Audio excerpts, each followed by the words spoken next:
We are upstairs at Concordia University in Montreal with Frank Henenlotter, director of Bad Biology, Basket Case 1, 2, and 3, Frankenhooker, and Brain Damage. Now, let me ask you a question. Should I look at your camera or...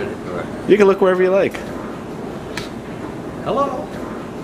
All right, so first obvious question, why 16 years later did you finally return to the director's chair to make a movie? I didn't plan on this. When I left the business in the early 90s, I left it with the intention that that's it. I didn't think, and it was mainly because my producer, legendary rapper R.A. the Rugged Man, said to me, hey, if I get some money, you want to go back and make a movie? And I said, okay, as long as we can make something crazy, make something worthwhile for not having made a film in 16 years. Make something transgressive and odd and not mainstream. And he's, we're two different people, but he's as crazy as I am, so it was a no-brainer. He's like, yeah, hell yeah, let's go. So that's what we did. Okay, so how did you meet someone like R.A., the Rug Man? Because, like you said, you guys are from opposite worlds. Oh, yeah.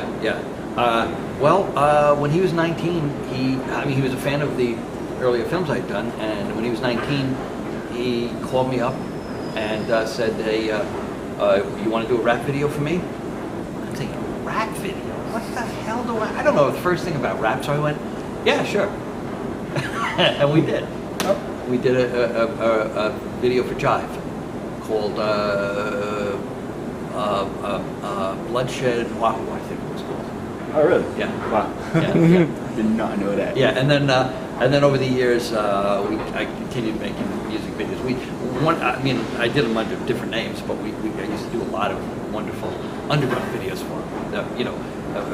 Were meant to be taboo and not play, VH1 or and was meant to just be put it like this: every time one of those videos is posted on YouTube, it's gone in 24 hours. Okay. Yeah. Is it something similar to the photo shoot in Bad Biology with vagina faces? In fact, we did one called I Should Have Never, and you can see the genesis of a bunch of Bad Biology jokes in that.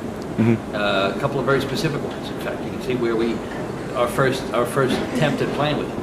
I won't tell you what they are, but it's worth tracking that video down for. So is there any chance of getting that on special features maybe one day? We fully intend to, because it's that one in particular has so much of the same kind of feel and vibe and Bad Biology that, yeah, definitely. Okay. And a very nice gory ending. The cut that you premiered here at Fantasia, is that the final cut, or do you still plan on making some changes? It's the final cut except for the soundtrack. Something went kind of weird with the soundtrack, and we're in the process of fixing it. That's all. 5-to-1 was routed to the wrong speakers and wrong levels, and it just, so background sounds were coming out of the front speakers louder than the dialogue. So we'll take care of it. But that is about, as far as content picture, that's done. No deleted scenes we can expect, I guess? I didn't shoot deleted scenes. No? I had 47,000 feet of 35mm film, and that's what I came in with. So you're still shooting 35mm. Do you ever think about going digital? Oh yeah. I'm not against it, but I want to make sure the digital looks as good as 35mm. So possibly shooting it with maybe 35 lenses or something like that. I don't know yet. I like the look of 35mm, so I don't want to jump into HD unless I have to. I think it also depends on the project. For something like Bad Biology, which doesn't behave like a movie should. The point of it shooting in 35 was because it looks like a movie. It has that quote-unquote movie look. It just doesn't behave like one. And I think that had a lot to do with creating the tension in the film. Okay. In terms of casting for the movie, it was mostly done by R.A.? Or yes. Did you Yeah. No, R.A. did all the casting. I didn't do anything. I just, kind of decided which actors to do. But he found everybody. And, There was one person that I keep getting feedback on, and it's J-Zone. J-Zone, yeah. J-Zone is a rapper, another rapper, and he's a friend of R.A. and he was great. He's the one that appears on the Eminem radio show. No, that's Rude Jude Angelini, who has his own show on satellite radio, Okay. whatever the hell that is. Because I think it's safe to say that J-Zone pretty much stole the scene. Any chances that he might return in a future Oh, I would film? love to. He was a delight to work with. He was easy to work with, and he understood what we were going for. And we were encouraging him to go crazy with the, we wrote what we thought was crazy dialogue, and he made it crazier. Yeah. I mean, I was hearing stuff in rehearsals that I had never heard before, and I cracked up and I said, "Can you remember that? Let's lock that in." And oh yeah, no problem. So he was wonderful to work with. Okay, so you wrote 3 films with RA. Is this going to be a trilogy? Do you plan on doing the other 2 films, or? We wrote a couple of other scripts that never got done. Okay. We wrote Sick in the Head that didn't get. Well, we're hoping to get that done. And now we're doing this other one, Chica House. Okay. So what's next for Bad Biology? Well, a couple of more festivals, but mainly what we're going to do is try to get as much exposure for the film. I don't want to take it out the conventional method of distribution, because it'll just get lost. It'll just get, disappear and then come out on DVD. No one's heard of it.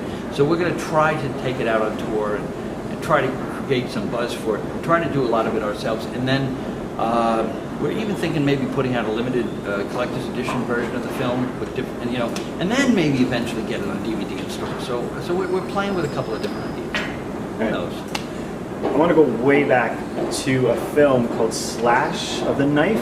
Slash of the Knife. True that was the film that premiered with Pink Flamingos back when Pink Flamingos was playing the midnight shows at 42nd Street? No, but it played. I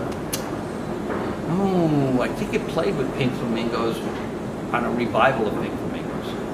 I think so. And the manager of the theater was so offended by Slash of the Knife, he pulled it after a single showing. Any chance of ever being able to see it? I don't know. I'm not. It's such an early primitive attempt. I have a copy of it in my closet. Maybe that's where it should stay. Is it shot on Super 8? No, shot on 16 millimeter. 16? Yeah. Black and white, right? Yeah, black and white, and it's shot like a it's supposed to look like one of the sex hygiene films, but set in 1953.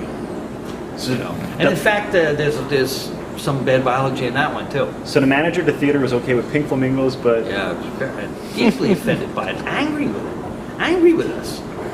Have you met a lot of that with your films? No, that's the first time I ever saw it. His anger was so palpable that it was like almost charming. It was like, hey, this is good, So that was the end of that one. I didn't, wow, you really piqued my curiosity now. Do you have any specific influences as a filmmaker? Or? Yeah, everything I saw on 42nd Street. Seriously. Okay. The whole 42nd experience of sitting here and watching every exploitation film I could get. Occasionally a Hollywood film sprinkled in, occasionally a foreign film, but mainly just a constant diet of 60s and 70s exploitation It films. was like your education, I guess, right? It was the greatest film school on the planet. Well, same, I guess, with William Lustig. He Oh was yeah, like yeah. I mean, those of us that went there all understood what you were. It had the same experience. It was magical. I used to cut high school when I was 15, come into the city, and see the films. Try to cram as many as possible. And I'd write the titles down on my hand. I mean the times down on my hand and say, well, if I go to this one, and of course, that's assuming the film started on time, and that's assuming there was any control over those theaters. I remember seeing a film once called The Devil's Nightmare that was reel 1, reel 6, reel 4, reel 2. It's chaos there. It was wonderful. And when I was living on Long Island at the time, when I got my first car, I would supplement 42nd Street with the drive-ins on Long Island. And then finally, when I moved into Manhattan, I was at 42nd Street, 6 nights a week, with occasional slight forays into the other theaters in Times Square. But that was my film-going experience, Times Square, 42nd.